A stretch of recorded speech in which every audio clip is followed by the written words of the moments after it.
School life মানে আজকে half কালকে মাপ পরশু বাপরে বাপ।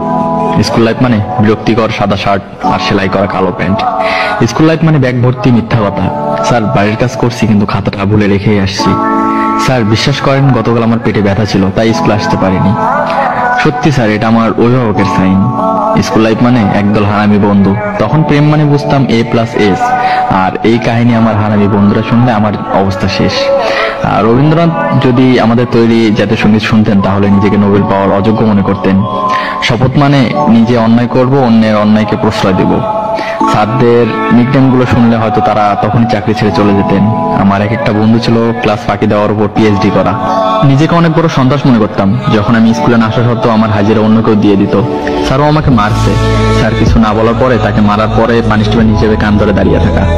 স্কুল লাইফ মানে নিজের ইচ্ছের বাইরে ঘন্টার পর ঘন্টা ক্লাসরুমে বসে থাকা। তখন প্রতিটা শুক্রবারকে ঈদ মনে হতো, আর এখন প্রতিটা দিনকে শুক্রবার মনে হয়, কিন্তু আগের মতো সেই ফিলিংসটা আসে না। হ্যাঁ, আমি মিস করি, অনেক মিস করি ফেলে আসা সেই স্কুল লাইফটাকে, বন্ধু নামক কলেজের ভাইগুলোকে, আর শিক্ষক শিক্ষিকা নামক বাবা মাকে।